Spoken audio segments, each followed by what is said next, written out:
또 저희가 모셨습니다. 민주파출소에서 또 열심히 활동하고 있는 김동아 민주당 의원 모셨습니다. 안녕하십니까? 네, 안녕하십니까? 네, 반갑습니다. 오랜만입니다. 네, 오랜만에 또 뵙겠습니다. 지금 저희가 국회 상황을 보니까 권성동 국민의 원내대표의 네. 교섭단체 대표 연설이 있었습니다. 어떻게 들으셨어요? 너무 가만히 저희가 있자라고 해서 네, 뭐 좀 조용히 다들 있었는데요. 너무 답답했고 좀 힘든 시간이었습니다. 이것을 듣고 있는 게 정말 거북했고, 저는 그 지금 하는 것을 보면서, 원내대표 연설을 하는 걸 보면서 네, 이 사람들이 자기들이 이제 무너진 것을 뻔히 알고 거의 뭐 자위하는 수준이 아닌가. 윤석열이라는 그 단어가 이번 연설문에서 완전 빠져 있습니다. 윤석열은 빠져 있고 오히려 이재명 대표에 대한 얘기만 주구장창 해내고 있는데, 본인들이 역시, 저는 이것을 보면서 네. 정부 여당의 연설이 아니라 야당의 연설이구나. 이재명 대표를 이미 뭐 대통령으로서 지금 상정해 놓고 비판하기 위한 연설에 불과했다고 생각하고요. 이 연설을 보고 계셨을 우리 국회의원뿐만 아니라 많은 국민 여러분들께서도 참 답답하셨을 것 같다, 그런 생각입니다. 무슨 진지한 이 계엄 사태나 내란 사태에 대한 진지한 반성도 없이 네. 그것을 다 야당과 민주당 탓, 그리고 이재명 대표 탓을 돌리는 것을 보면서 너무 답답했고, 한편으로 우리 보수가 이렇게 무너지는구나. 본인 뭐 얘기는 뭐 자기가 우리 대한민국에서 정통 보수라고 하는데, 네. 정통 보수가 아니라 우리 보수 집단이 너무 극우화됐다는 거, 이거 자체가 또 젊은 또 정치인의 입장으로서는 좀 안타까운 일이 아닌가, 그렇게 생각됩니다. 저희도 시청자분들과 함께 이걸 권성동 원내대표의 연설을 들어야 되냐 말아야 되냐 그러니까 토론을 하다가 듣지 맙시다라고 해서 안 들으셨어요? 예, 화면만 좀 보면서 아이고, 참. 속보만 제가 이제 전달해 드리곤 했었는데, 제가 대신 괴로워한 것으로 하겠습니다. 네. 저희도 그런 얘기했어요.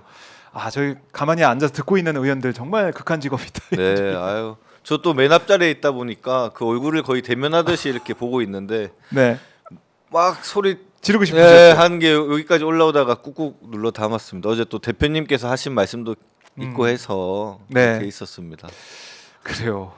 이 권성동 대표가 이재명 대표를 겨냥해서 하는 그런 발언들이 많이 이제 보도가 되고 있고 알려지고 있던데, 네.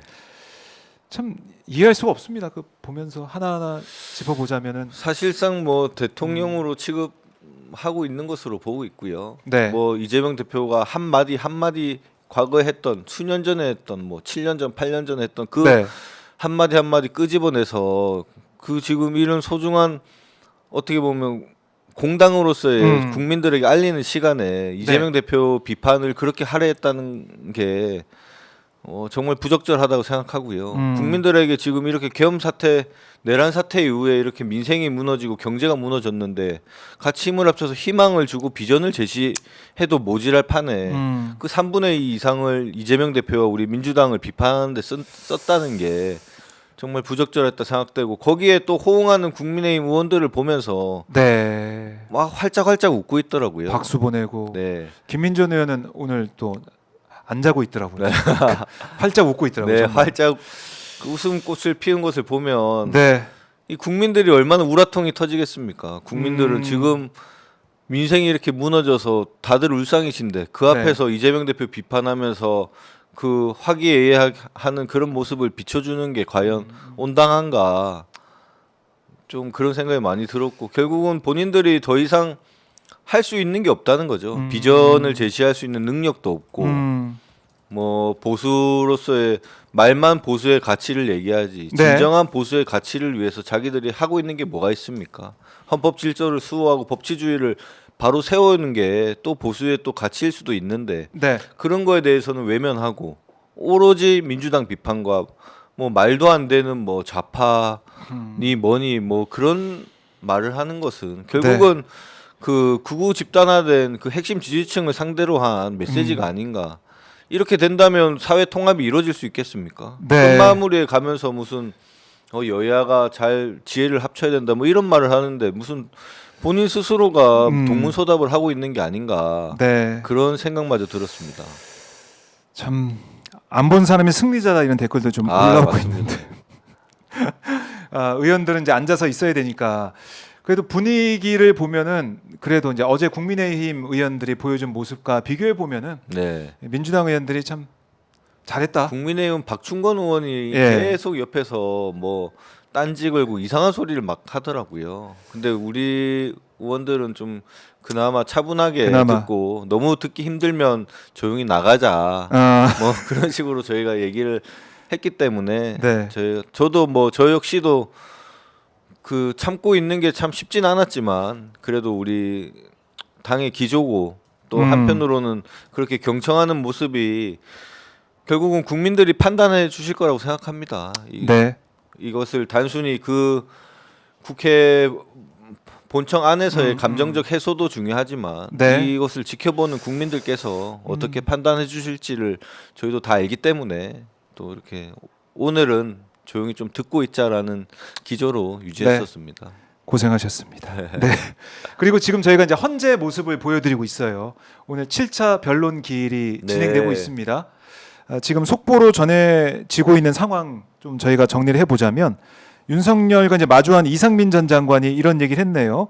국무회의 때 윤석열 만류해야 한다는 분위기가 있었다 이런 얘기를 했고 자신은 비상기업 위법이라 생각한 국무위원이 또 없었다라는 또 얘기도 하고 있습니다. 국무위원들이 비상계엄 위원 위법이라 생각한 사람 아무도 없다 이런 얘기를 또 하고 있는데 제가 이거 속보로 네, 예. 못 챙겨보긴 했는데 네, 만류하는 분위기가 있었다라는 것은 네, 이 말에 이 사람이 그 판사까지 한 사람으로서 네, 만류하는 분위기가 있었다.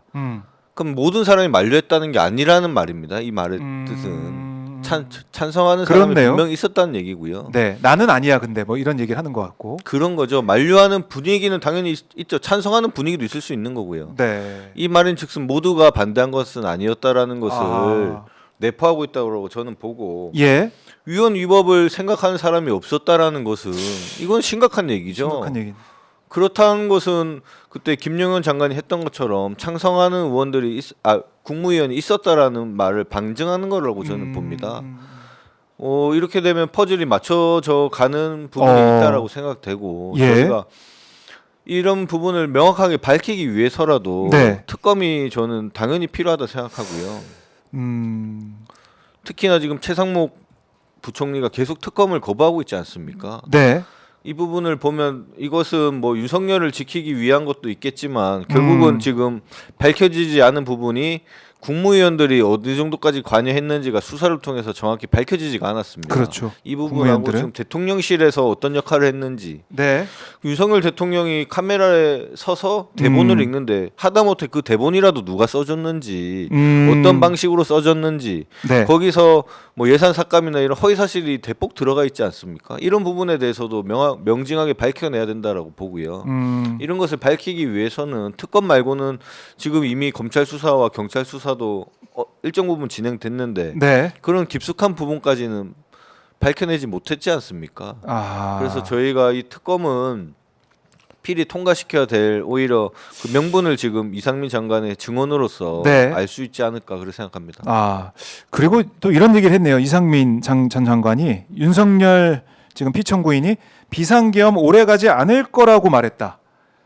그러니까 이거는 윤석열과 코드를 맞춘 그런 발언 같은데. 이것은 말이 안 되죠. 그렇게 우선은 오래 가지 않을 거라고 얘기했다는 것은 윤석열 대통령이 오래 가지 않은 게 윤석열 대통령 때문이 아니지 않습니까? 국회에 그렇죠.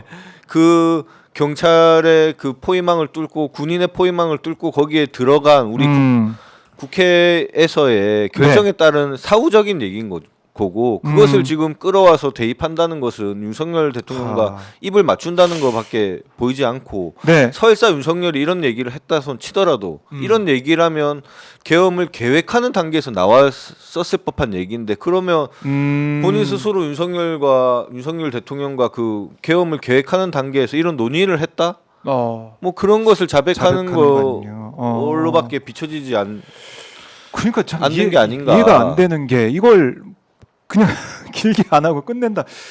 이런 생각을 하고 계엄을 한 사람이 있습니까? 아니 그것은 말이 안 되지. 계엄으로 인한 지금 우리 이렇게 6시간만 진행된 개헌만 가지고서도 수조 원의 우리 대한민국이 피해를 보고 있는데 네. 이런 수조 원의 피해를 볼 것을 뻔히 예측하고도 얼마 안 갈 거면 계엄을 왜 합니까? 본인 그 얼마 안 갈 계엄으로 인해서 지금 뭐 구속되고 탄핵의 위기에 있고 한데 그건 말이 안 되는 얘기인 거죠. 이 계엄을 했다는 것은 결국은 우리 대한민국을 용속적으로 자기가 지배하겠다. 네. 그런 의지로서 한 계엄이지 국회를 무력화시키고 그건 말이 안 되는 소리라고 생각합니다. 그러니까 우리가 이제 비상입법기구 거기 예산 관련해 최상목한테 네. 전달된 문건도 다 내용도 확인하지 그렇죠. 않았습니까? 그러니까 계엄이 오래 안 간다는 것은 이런 네. 걸 있을 수는 있어요. 예. 국회를 해산하고 이제 전두환 때처럼 새로운 이제 국보위를 만들어서 국보위를 만들어서 예. 그때까지만 개헌하겠다. 요런 구상일 수는 있죠. 그래서 그 국보위를 통해서 자기가 이제 영구 집권하는 이런 꿈을 꿨다는 전제로서는 계엄 자체는 오래 안 가겠다. 계엄을 한 뭐 며칠 해서 국회의원들 다 잡아놓고 그 다음에 뭐 국보위를 세우는 데까지만 계엄을 하겠다. 아, 요런 취지라면 계엄은 오래 하지 않을 것이다. 네. 그게 맞는 말이죠. 그게 오히려 저는 그런 말이 아니었을까 그런 아. 생각까지 드는데요. 예. 네. 야, 지금 이상민 전 장관의 이제 발언이 계속 나오고 있고 이것도 한번 저희가 들여다보죠. 이상민 전 장관이 언론사 단전 단수 전혀 지시받은 적 없다라고 또 얘기를 했다고 합니다. 근데 단전 단수는 이미 거의 밝혀진 거 아닌가요? 이상민 이거- 통해서 지금 뭐 소방청이나 네. 경찰 예. 소방청이죠. 거기에 예. 문의까지 했다는 건데 그러면 누군가가 이런 것을 철저하게 밝히기 위해서도 네. 저희가 특검이 필요하다는 얘기를 하는 거고요. 지금 뭐 이상민 장관의 주장이 어떻게 보면 맞을 수도 있고 틀릴 수도 있지만 지금 드러난 지금- 정황은 네. 이상민 장관이 지시했다는 거지 않습니까? 그러니까 허석권 이 소방청장이 몇 번이나 확인한 내용이에요. 비상겸, 그러니까 내란의 밤 때 이상민 전 장관으로부터 일부 이제 언론사 단전단수 협조하는 지시를 받았다고 얘기를 했는데 그러면 이 허 청장은 거짓말을 하는 건지 그런 거짓말을 할 아무런 할 이유가 이유가 없죠. 없죠. 본인이 이유가 무슨 이유 때문에 그런 거짓말을 하겠습니까? 근데 밝혀진 그 사람의 말이 거의 진실이라는 상황이고 중요한 것은 그때 통화가 이루어졌다는 거지 않습니까?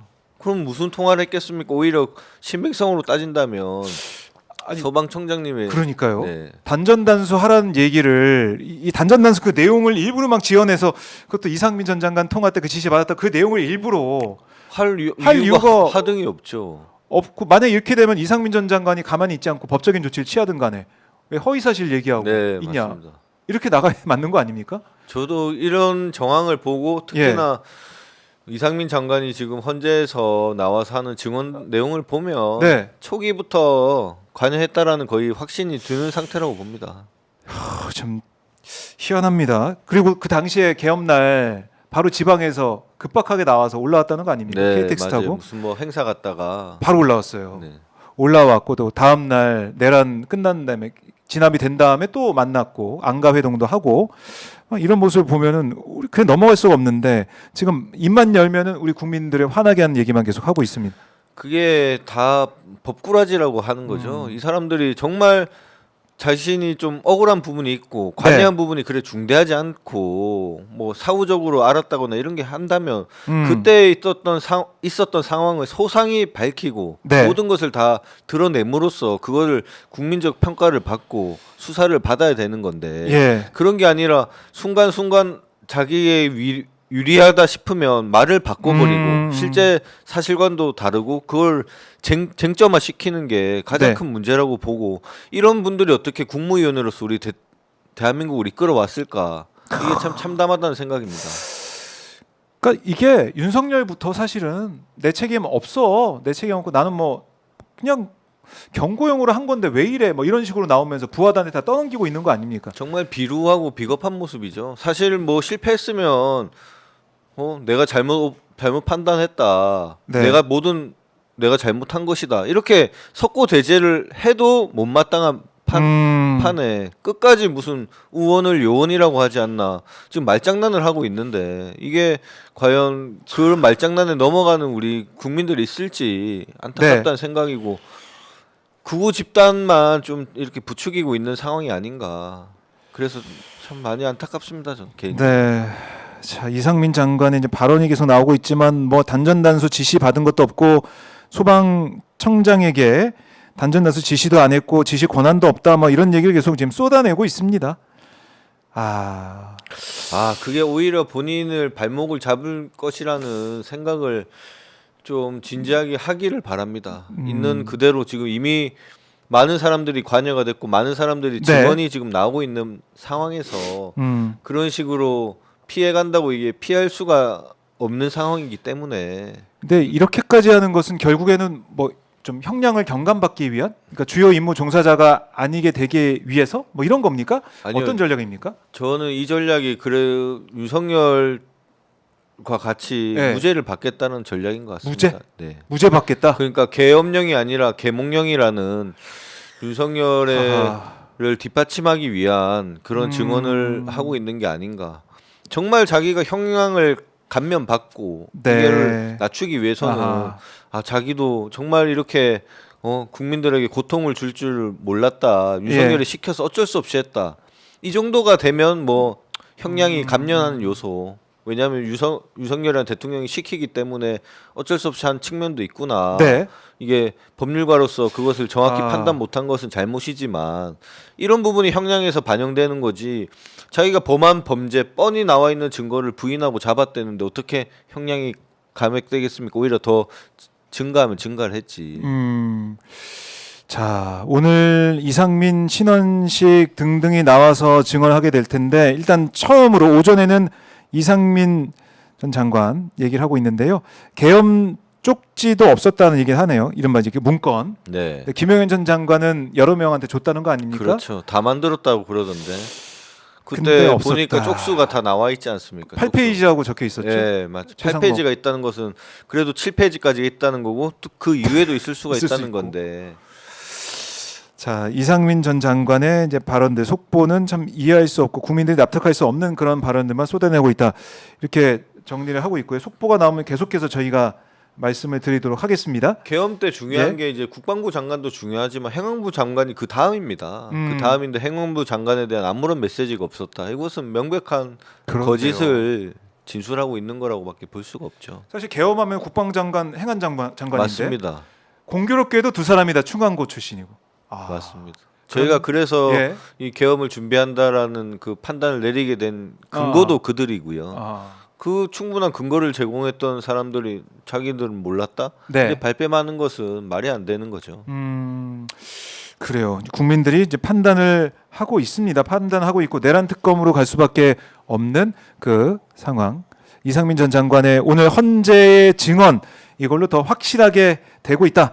이렇게 강조를 합니다.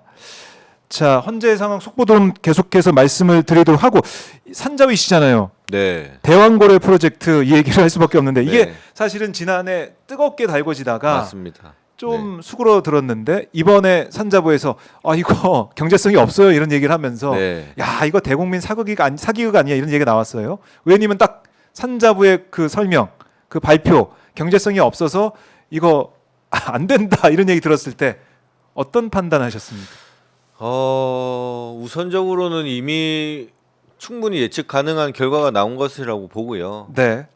다만 이게 산자부도 정확히 처음부터 이렇게 경제성이 없을 수도 있지만 우리가 한번 시도해 보겠다라고 이런 식으로 국민들을 설득하고 야당을 설득했더라면 공감대 만들어졌으면 저희가 좀 실패를 하더라도 이미 좀 실패가 예상되지만 이런 도전을 한다라고 해서 좀 더 진지하게 고민을 했을 텐데 네. 애초에 처음부터 우리는 성공 가능성 높아. 네. 아무런 자료도 야당한테는 안 줄 거야. 이렇게 하면서 드러난 것은 뭡니까? 액트지오라는 그 종이 쪼가리 회사에 뭐 40억 원을 들여서 이미 굴지의 우드사이드 기업은 철수하고 했다라는 다 명백한 증거가 있는데도 불구하고 그 액트지오에 관련된 자료는 일체 야당에 공개하지 않았습니다. 네. 공개하지 않고 어떠한 공감대도 없고 국민들에 대한 설득 작업도 없이 이렇게 막무가내로 진행한 것에 대한 당연한 결과고 대국민 사기극이었다. 그렇게 봅니다. 애초에 이런 리스크가 있고 정말 가능성이 희박하지만 그래도 우리가 한번 도전해 보는 게 어떻겠냐라고 네, 야당에 네. 제안하고 대화하고 정보를 공개하고 했었으면 저희도 진지하게 그럼에도 불구하고 해야 되냐 말아야 되냐 이런 논의가 됐었을 건데 그런 논의까지 진행되지 않고 이것은 무조건 된다, 될 수 있다라고 국민들을 호도하고 한편으로는 그걸 비판하는 야당에 대해서 왜 우리 전략 이런 산업을 막으려고 하느냐 이런 식으로 매도를 한 그 태도에서부터 네. 이 사업이 실패가 예견됐었다. 저는 그렇게 보고요.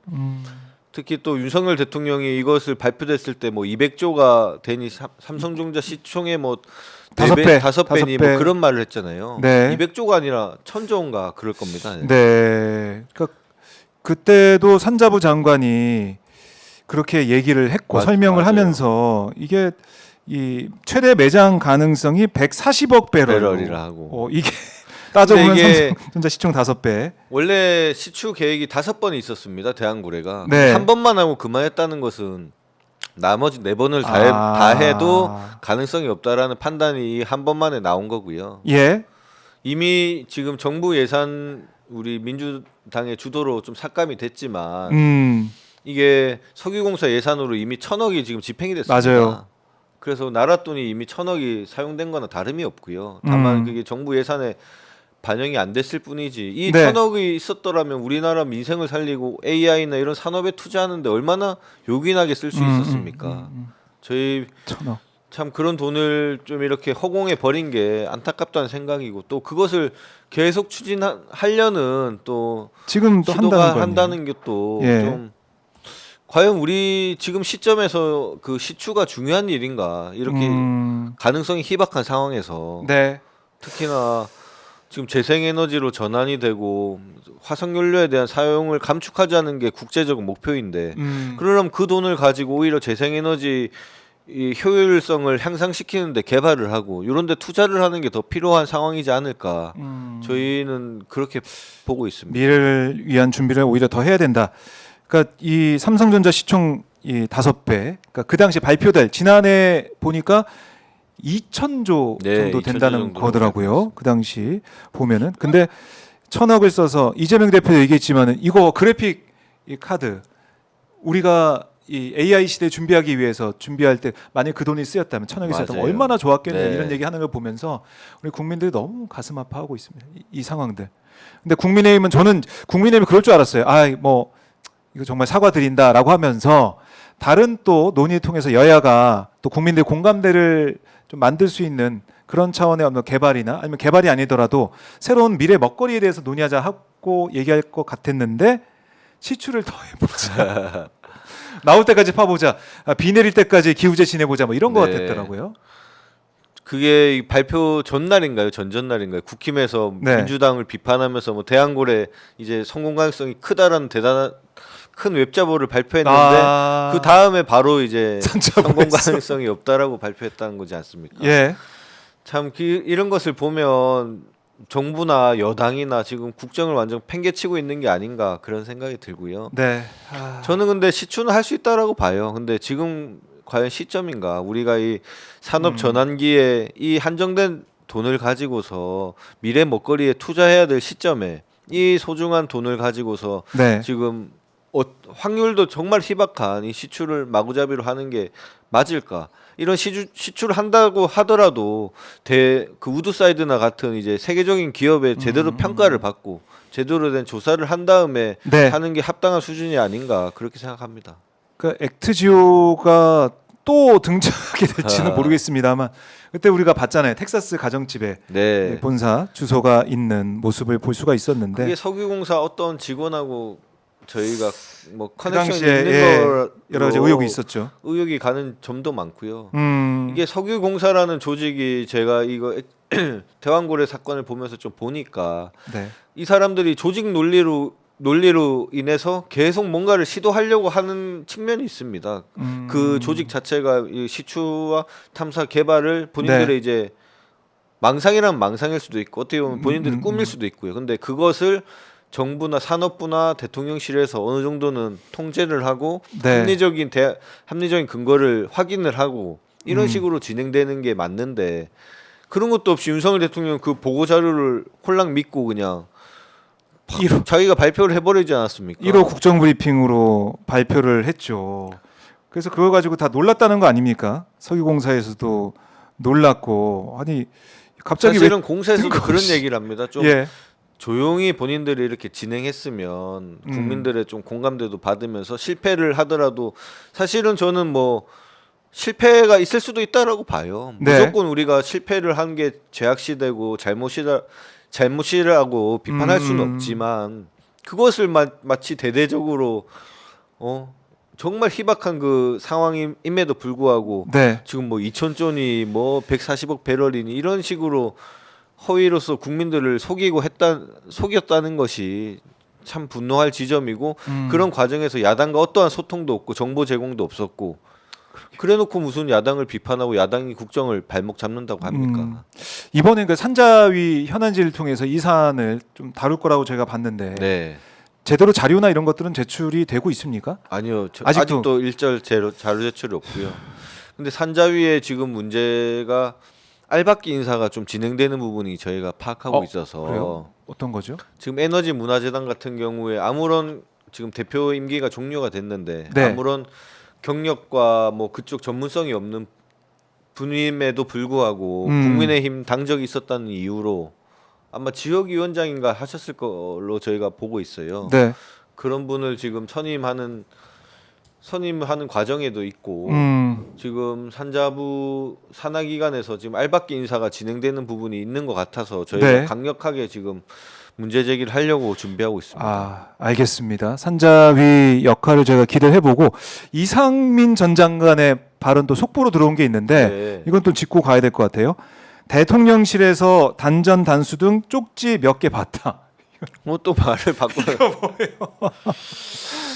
아, 이거 뭡니까 이거? 저희 조언을 들은 게 아닐까요? 형량을 감축하려면 있는 그대로라도 있는 그대로. 하는 게 낫다라는. 그러니까 나는 내가 받고 이런 건 아니지만 이거 대통령실에서 그게 무슨 봤다. 말인가요?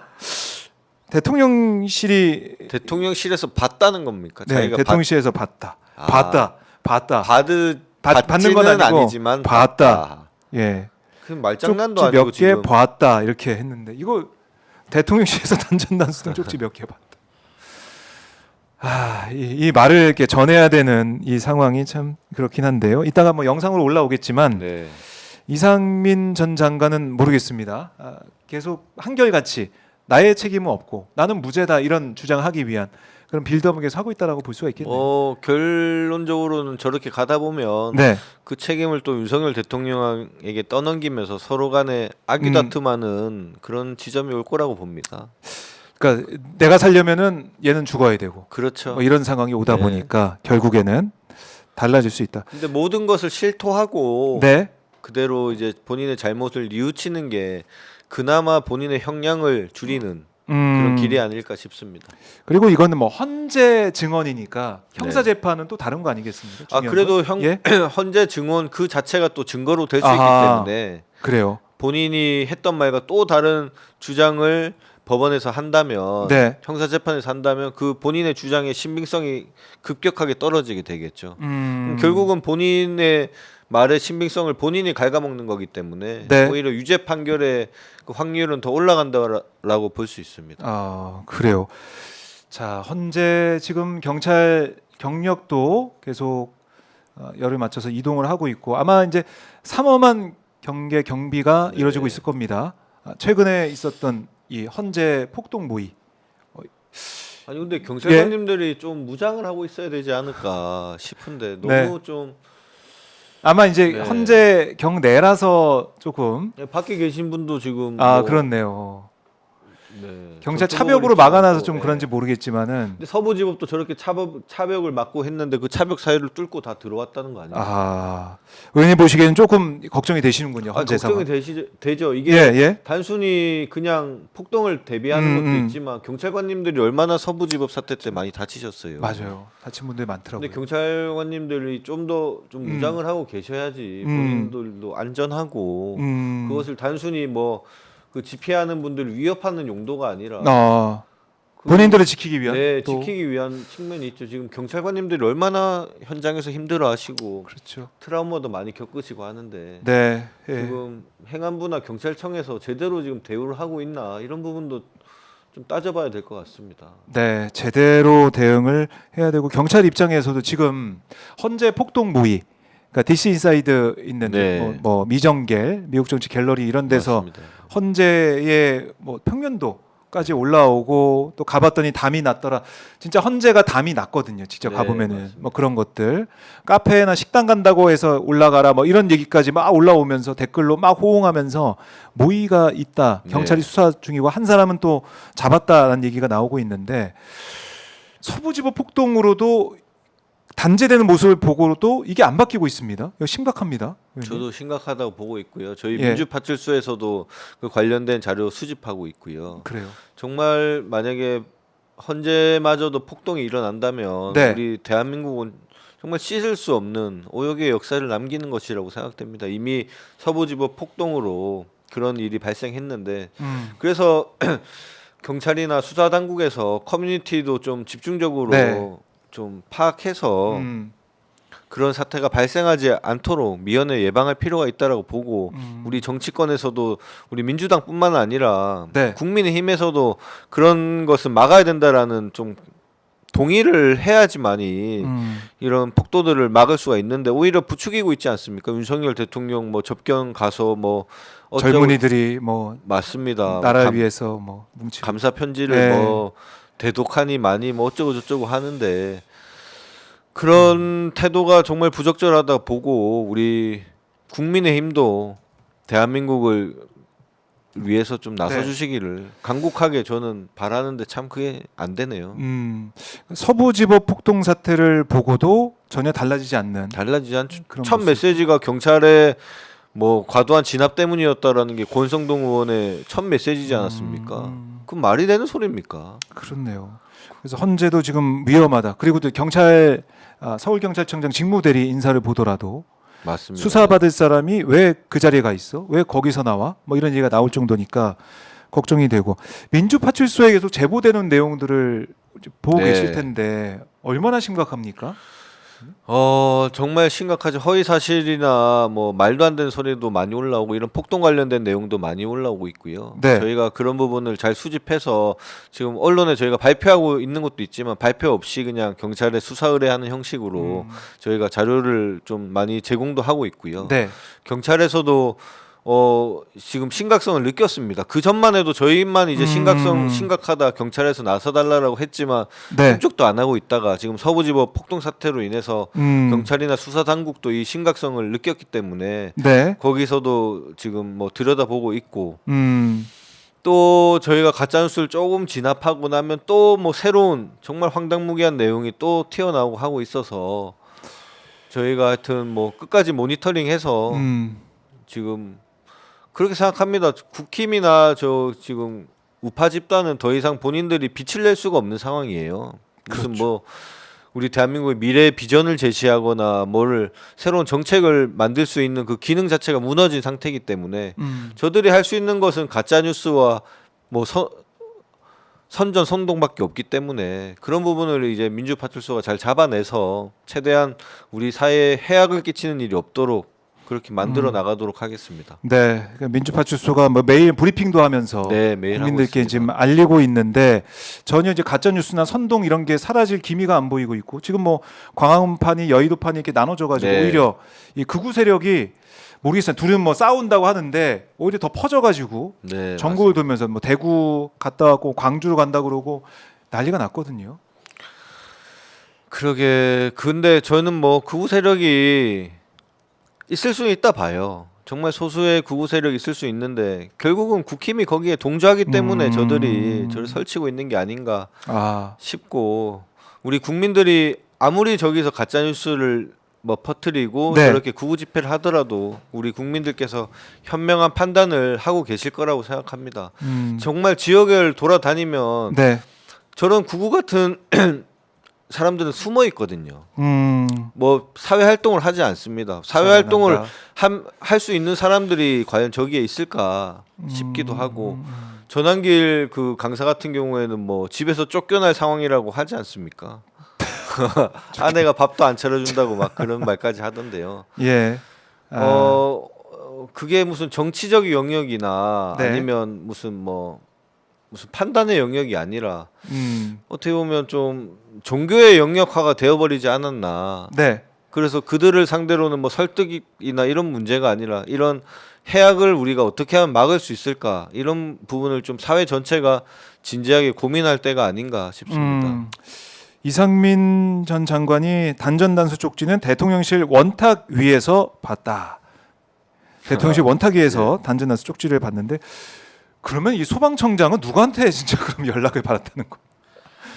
결국은 뭐 참. 본인이 했다라고 또 실토를 하겠죠. 이 부분도 봤다라는 것은 또 인정을 네. 했으니까요. 그러니까 단전단수 쪽지가 있었고 그러면은 결국에는 소방청장이 지시를 받았다는 것은 네. 사실이다. 사실이 맞겠죠. 네, 이렇게 볼 수 있다. 아니 대통령실에서 지시하는 쪽지가 받고 네. 소방청장이 들었다고 건데, 하는데 결국은 누가 했다는 거지 않습니까? 그 최초에 그 쪽지를 받다는 것도 이상민 장관일 테고 행안부 내에서 그럼 결국 이상민 장관의 지시로 이어졌다는 것인데 그건가요? 문건을 받지 않았고 쪽지를 보고 내가 연락을 했다. 네, 뭐 아유 그런 우리 얘기 선배님 같은데요. 도와줘야지.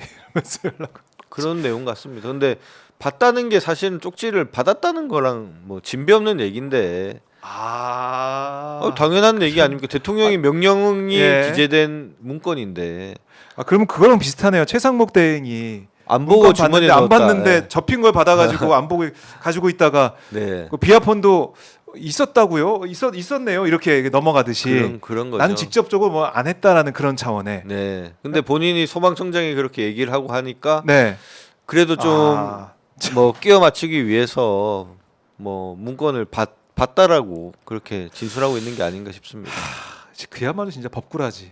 네. 신인기 변호사는 법기술자죠. 뭐. 그러더라고요. 미꾸라지한테 미안하다고. 법지렁이, 법렁이라고 해야 된다 이런 얘기도. 법지렁이가 좋네요. 법지렁이. 법지렁이. 근데 이게 좀 안타까운 게 지금 윤석열 대통령의 모습을 보면서 우리 국민들이 참 한탄하고 있지 않습니까? 예. 근데 이 모습이 그 지금 뭐 대장동 사건이 됐든 뭐 백현동 사건, 성내 FC 사건이 됐든 이 검사들이 하는 일이에요. 검사들이 재판정에 나와서 하나하나 그 사실관계를 틀고 네. 본인들한테 유리한 것은 뭐 바꾸고 의원을 요원이라 하듯이 이런 식으로 하는 게 원래 특수부 검사들이 하는 일입니다. 특히 정치 검사들이. 예. 저는 이것을 보면서 특별하게 생각한 게 윤석열 대통령의 진술을 보면서 특별하게 생각했던 게 아니라 이거 네. 이거 이재명 대표랑 측근들에 대한 정치 재판 하던 검사들 수법이 윤석열한테 이어져 온 거구나. 저는 그런 생각이 들었습니다. 사실은 이런 것을 제일 잘했던 것도 한동훈이고요. 한동훈이 얼마나 그 말 비틀어가면서 국회의원들 상대로 비꼬아가면서 그렇게 했습니까? 그런 모습이 지금 윤석열 대통령이 정점으로 지금 나오고 있는 거다. 그래서 뭐 저는 특별히 놀랍지는 않았지만 네. 우리 국민들은 많이 놀라셨지 않습니까? 어떻게 대통령이라는 작자가 저렇게 하고 있나?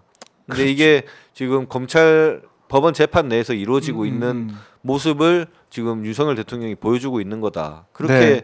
이 사태를 이해해 주시면 될 것 같습니다.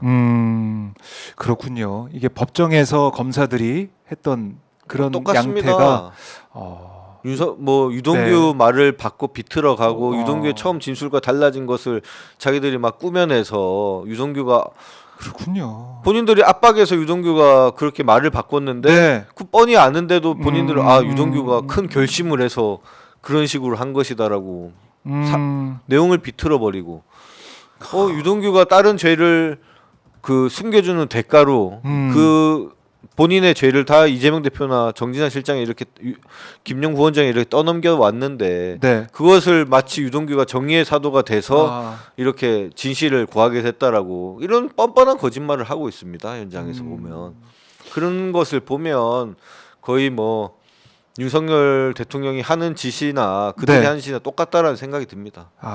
그런 그런 것을 잘해서 특수부 검사에서 인정을 받았고 그런 것을 잘해서 예. 이렇게 승승장구한 거지 않습니까? 사실은 우리가 그런 모습을 좀 제대로 알고 처음부터 알았더라면 예. 하는 좀 아쉬움이 있는데 좀 저런 뻔뻔한 거짓말에 속았다는 것, 우리 민주 진영도 과거에 속았다는 것에 참 반성할 부분도 크다라고 생각합니다. 네. 다시 이런 일이 반복되지 않도록 잘해야 된다. 이런 말씀 다시 한번 드리고요. 자, 지금 헌재에서는 아직 종료가 되면 이상민 전 장관이 나오게 되거든요. 아직은 종료가 안 되고 이제 마무리되는 국면으로 저희가 파악할 수가 있는데요. 이상민 전 장관이 나와서 또 자신 입장을 밝힐지 아니면 그냥 갈지는 오마이TV 생중계 실시간 현장을 통해서 살아있는 현장으로 확인할 수가 있겠습니다. 자, 그래서 이런 뭐 극우의 준동이나 국민의힘의 뭐 극우화 이런 걸 쭉 보고 있고 또 이 헌재에서의 법기술자의 모습을 쭉 보고 있기 때문에 우리 대한민국을 새롭게 바꿔야 되고 새로운 대한민국이 돼야 된다 이 얘기. 어제 뭐 이재명 대표의 발언 통해서도 확인을 했고 네, 또 당내에서는 맞습니다. 집권 플랜 본부가 이제 마련돼가지고 네, 여러 준비를 하고 있고요. 의원님도 함께 하고 계시지 않습니까? 네. 어떻습니까? 어떤 지금 준비를 하고 어떤 내용들을 좀 논의하고 있는지 좀 말씀 좀 해주십시오. 지금 우리 대한민국의 심각한 위기는 성장의 동력이 꺼졌다는 겁니다. 네. 지금 윤석열 정부가 집권하고 나서 한 게 뭐 있습니까? 뭐 원전은 복원한다느니 뭐 대왕고래니 이거 말고는 뭐 제대로 된 산업 정책이라는 게 없었습니다. R&D 예산 삭감으로 지금 미래 동력은 다 없애버렸고 네. 지금 의대 증원으로 뭐 의정 활동으로 인해서 새로운 이제 좀 창의적인 인재들이 거의 다 지금 의료계로 지금 내몰리는 현실에 있지 않습니까? 네. 그래서 지금 가장 시급한 게 우리 대한민국의 새로운 성장 동력을 제시하는 것이다. 그래서 집권 플랜 본부에서부터 논의가 되어 왔었고요. 네. 대표님께서 어제 A, B, C, D, E, F까지 말씀했는데 AI, 바이오, 컬처 그리고 디펜스, 네. 안보 문제죠. 안보도 지금 경제의 한 축으로 들어왔고 E가 에너지도 정말 지금 반도체 생태계나 이런 데서 필요한 부분이고요. F가 우리 집권 플랜 본부에서는 푸드를 했습니다. 예. K푸드로 인해서 해외 관광객을 많이 유치해야 될 필요가 있다라고 했는데 이제 이재명 대표님이 발표하신 것은 이제 팩토링 새로운 첨단 이제 공장을 운영해서 양질의 네. 일자리를 만들겠다 이런 목표를 제시한 거고요. 아하. 일각에서는 민주당이 뭐 복지냐 성장이냐에서 성장을 택한 거 아니냐 이런 말씀을 하시는데 사실 우리가 돌이켜 보면 DJ 정부 때도 우리가 첨단 인터넷망을 구축함으로 맞아요. 인해서 새로운 성장 엄청났죠. 동력을 제시했었고요. 네. 노무현 정부에서도 좀 비판점이 있지만 한미 FTA에 그 유리하게 체결함으로 인해서 새로운 그 우리 대한민국의 무역과 수출 진흥 정책을 폈던 거고 네. 문재인 정부 때도 신남방 정책이라고 해서 아세안 지금 새로 성장하는 아세안에 대한 새로운 외교와 경제 정책을 또 펼쳤고 네. 또 소부장 기업 육성으로 해서 우리 소부장 기업이 좀 튼튼해지지 않았습니까? 항상 우리 민주당은 이렇게 성장 동력을 얘기해 왔었고 그럼 지금 시점에서 더욱 중요시 된 게 네. AI부터 해서 문화, 컬처 그리고 안보, 경제 안보까지 이런 부분까지 우리가 새로운 비전을 제시하는 모습을 보이는 게 중요하다 생각하고요. 특히나 집권 플랜 본부에서 좀 주된 논의가 우리가 저출생과 이렇게 고령화 사회에서 과연 성장이 할 수 있느냐 네. 이런 그 뭐라고 우리 스스로를 이제 다운시키는 논의를 극복해 나가자.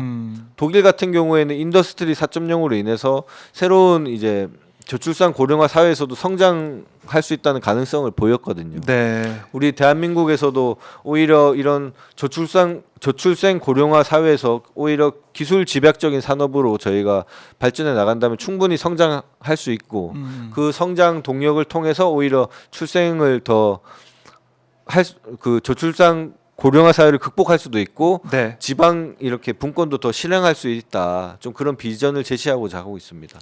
그러니까 이런 비전을 제시하는 게 정치권의 역할 아니겠습니까? 맞습니다. 근데 윤석열 정권은 과연 어떤 정책이 있었는지. 항상 뭐 말만 하면 뭐 문재인 대통령 그렇죠. 비판만 네, 해왔었고 전 정부 비판. 전 정부도 비판받을 만한 점이 있긴 있죠. 근데 그게 국정 운영의 목표가 될 수는 없지 않습니까? 그렇네요. 근데 항상 국정 운영의 목표가 문재인 대통령 비판과 이재명 대표 비판이었습니다. 본인이 뭘 하겠다는 건지 전혀 네. 어떠한 비전 제시도 없고 아하. 뭐 맨날 원전 얘기하는데 근데 원전 수출도 까보면 거의 수익이 나지 않습니다. 다 정말 저가 수주로 인해서 이익이 발생하지 않는 구조에다가 지금 미국의 원천 기술이 묶여 있어가지고 미국에는 또 상당한 돈을 떼줘야 되는 네. 상황이고요. 이런 거에 대해서 너무 그 빠져 있었던 게 아닌가. 네. 뭐 원전 수출이나 이런 것도 필요하죠. 그게 근데 과연 우리 대한민국이 먹고 살 수 있는 이런 미래의 비전을 제시하는 게 될 수 있나. 우리 대한민국 태양광 기술이 원래 세계 최고였습니다. 근데 윤석열 정부 들어와서는 공장을 다 해외로 이전하고 있고요. 항상 뭐 태양광 비리, 태양광을 때려잡겠다 이렇게 하고 있는데 어떤 뭐 재생에너지에 관해서 우리 대한민국이 혁신이 있겠습니까? 우리 대한민국이 석유 한 방울 나오지 않지만 네. 석유화학 분야에서는 거의 세계 최고 수준이지 그렇죠. 않습니까? 예. 뭐 산업부도 항상 하는 얘기가 그겁니다. 우리 대한민국이 산지가 많기 때문에 태양광 이렇게 투자해봤자 뭐 좋지가 않다라고 하는데 저는 그 발상의 전환을 해야 될 시점이라고 봐요. 이렇게 우리나라가 일조량이 부족하지만 이런 부족함 속에서 그 태양광 발전을 위해서 더 기술 투자를 하고 노력을 한다면 더 큰 효율을 끌어올릴 것이고 그런 기술력을 통해서 세계 각국에서 인정을 받는다면 네. 그 기술의 대한민국이 될 수 있는데 아하. 이런 기술을 다 포기하고 원전 기술이라고 하지만 사실은 그 원천 기술은 다 미국이나 이런 다른 기업에 있는 거고 그렇네요. 우리나라는 사실 건설과 이런 운영 이런 부분에서 좀 강점이 있는 거거든요. 좀 이런 부분이 아니라 미래 먹거리에 대해서 우리가 좀 진지하게 논의를 하고 비전을 제시해야 될 시점이다. 좀 네. 그렇게 생각합니다. 그래서 그런 면에서 어제 이제 이재명 대표의 연설 뭐 많은 분들이 들으시면서 아 이게 진짜 정치 지도자의 연설이지 이렇게 네. 평가를 하시더라고요. 거의 뭐 어떤 기자님이 예. 문자를 보내주셨는데요. 뭐, 대통령님의 연설인 줄 알았다라고 좀 엄청 뭐 기자님들까지도 네. 그렇게 봐주신 것 같습니다. 뭐 지금 현 상황에서 뭐 윤석열 대통령에 대한 비난이나 뭐 지금 뭐 특검법이 이런 거에 대한 비난을 할 수도 있는데 오히려 그런 거보다는 국민들을 좀 안심시키고 네. 우리 대한민국이 재도약할 수 있다라는 그런 비전을 제시한 게 참 시의적절했다 판단하고요. 근데 그게 시의적절한 것도 있지만 절체절명의 위기의 순간에 저희가 지금 놓여 있다라고 봐요. 마지막 그렇죠. 기회. 네. 이번 기회마저 놓쳐버리면 저희 대한민국이 뭐 일본에 잃어버린 30년이 아니라 더 큰 이제 구렁텅이에 빠지는 순간이 그 기점에 있는 순간에서 네.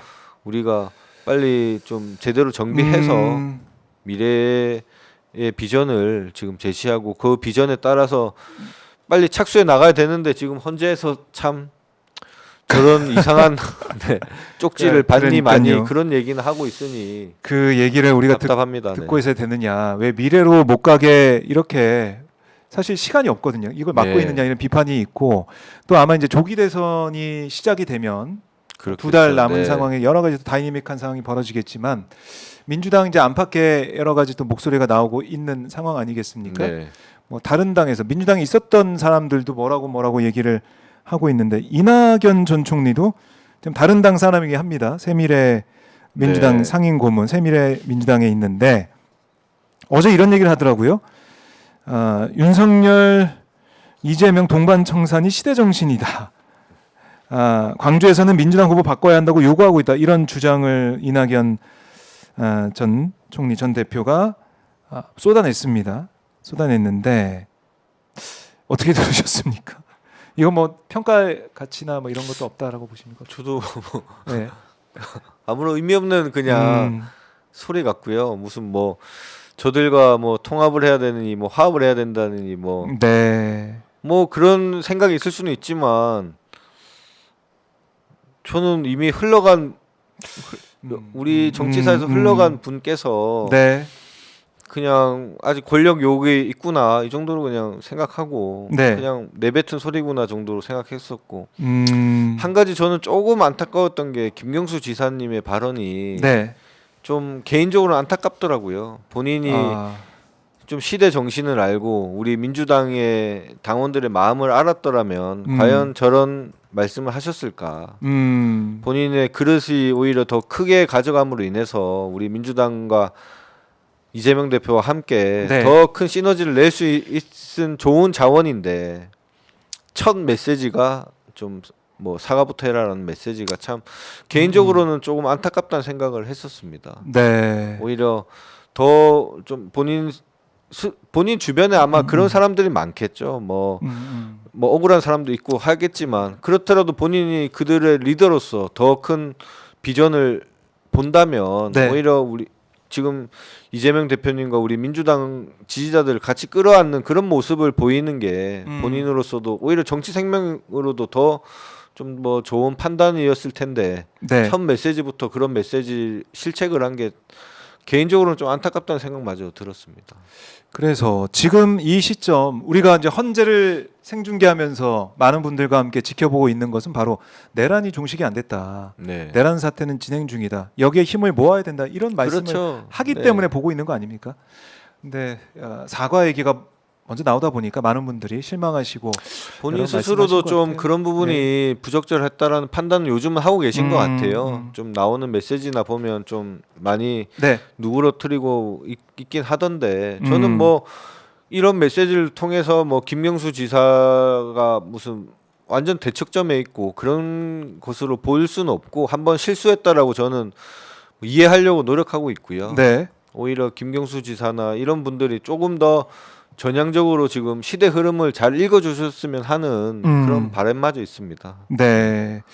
시대 정신을 잘 읽어야 되고 지금이 어떤 시간인가, 국민들은 무엇을 원하고 있느냐 이걸 항상 들여다보고 파악하는 게 또 정치인의 역할 그렇죠. 아니겠습니까? 근데 사과부터 뭐 이낙연 지사나 뭐 동반청산의 시대냐 이것은 그냥 뭐 나 좀 뭐 이재명 대표 없을 때 내가 기회를 봐야지 뭐 이런 수준의 얘기밖에 안 되지 않습니까? 이게 무슨 뭐 국민들의 뭐 염원을 들어주는 것도 아니고 그게 무슨 도움이 되는지 참 싶습니다. 그걸 받아 적는 언론이 문제라고 봐요. 그냥 잊혀진 정치인인데 예. 하하. 그런 이상한 소리 하면 그걸 또 부추기고 언론에서 네. 사실 뭐 이낙연 대표가 그런 메시지를 내니 마냐가 뭐 우리 대한민국 정치 상황에 무슨 변동이 있겠습니까? 이제는 예. 네.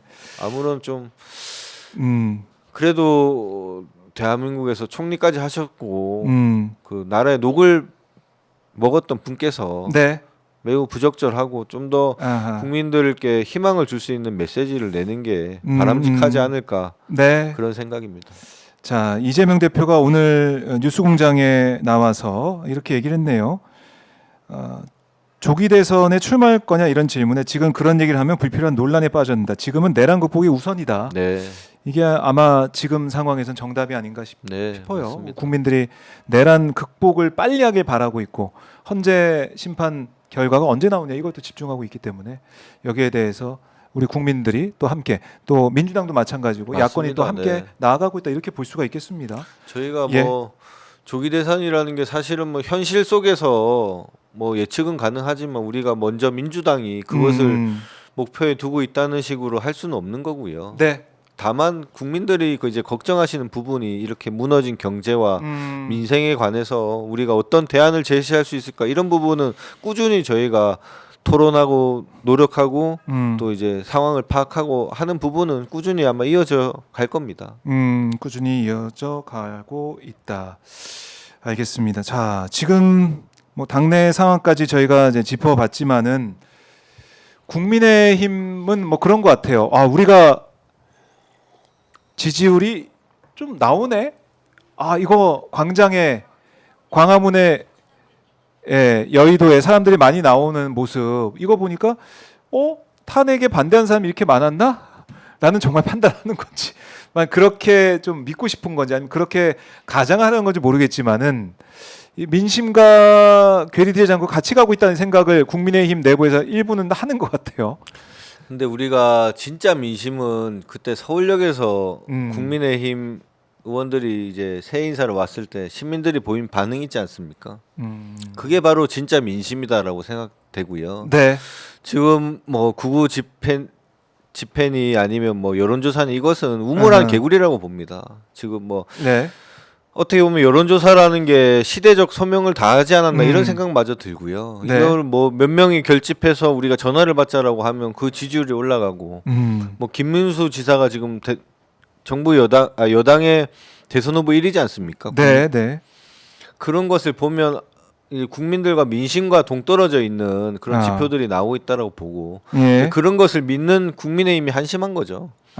지금 뭐 근데 그들을 보면 그거를 믿지 않고서는 이제 도저히 버틸 수 없는 단계에 왔다. 네. 이 사람들도 결국은 극우화 될 수밖에 없는 게 본인들이 그런 거라도 보면서 이제 위안을 얻어야지만이 음. 버텨나가고 있는 상태인 것 같아요. 네. 현실을 직시하고 우리가 이 현실을 어떻게 타개 나갈까 이런 고민을 해야 진정한 정치인이 될 텐데 그런 게 아니라 그냥 그 우물 속에서 그런 이제 데이터나 보고 조작된 데이터나 보고 구호 집회나 이렇게 보면서 거기서 희희낙낙하고 있는 상황이 아닌가. 그들이 이제 희희낙낙하고 있는 상황 속에서 우리 국민들이 국민들만 피해를 보고 있는 좀 그런 형국이 아닌가 싶습니다. 네.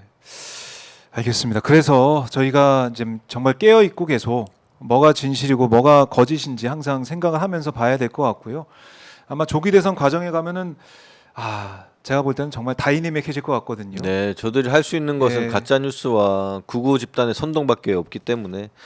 근데 조기 대선도 뭐 얘기하기가 조심스럽긴 하지만 저들은 윤석열 대통령에 대한 탄핵의 무효가 아마 1번 구호가 될 것 같습니다. 그래요. 그리고 그러면 자기들끼리 분열하는 거죠. 어떤 그러면 1번 대선 후보의 1번 자질이 네. 윤석열 대통령 탄핵이 정당하냐 마냐가 아마 그들의 1번 자질이 될 것 같습니다. 그래서 이제 김문수 그렇죠. 장관 얘기가 계속 나오고 있는 네. 것인데 그렇게 될지 조기 대선 가능성이 점점 커지고 있기 때문에 이것까지 저희가 짚어봤습니다. 자, 김동완 의원님 오늘 이 현장 해설과 분석부터 지금 현안 얘기까지 너무나 잘 들어봤고요. 끝으로 가시기 전에 제 시청자분들께 못다한 말씀이나 하고 싶은 말씀 있으면 듣고 마무리하겠습니다. 네. 후원 계좌가 띄어져 있네요. 네, 이거 하고 싶은 말씀. 민주파출소를 예. 하기 위해서 지금 많은 노력과 시간을 투입하고 있는데 약간 네. 기름이 지금 부족한 상황입니다. 좀 채워 주신다면 더 열심히 해서 네. 저희가 더 우리 지지자분들께서 답답해하시는 부분들 해소할 수 있도록 더 열심히 하도록 하겠습니다. 이재명 대표 도와서 우리 민주당이 더 발전하고 또 수권 세력으로서의 면모를 보일 수 있도록 더 노력하고 열심히 하도록 하겠습니다. 네. 감사합니다. 예, 고맙습니다. 자, 지금 보니까 국회의원 김동완 후원 안내라고 하면서 저기 이제 바로 후원금 보낼 수 있는 계좌. 네. 그리고 은행이 어딘지 예금주까지 다 나와 있네요. 김동완 의원이 정말 열심히 힘차게 뛸 수 있게 많은 분들의 성원과 관심 부탁드리겠습니다. 네, 감사합니다. 예, 열심히 하겠습니다. 다음에 나올 때는 후원 계좌 다 찼다고 이렇게 말씀하시기를 저희가 또 기대를 해보겠습니다. 그러고 싶습니다, 저도. 네, 네. 저희가 다음에 이제 산자위 또 진행되는 사항 보고 다시 모셔서 말씀을 들어보도록 네, 하겠습니다. 알겠습니다. 네, 고맙습니다. 네, 감사합니다. 감사합니다. 네.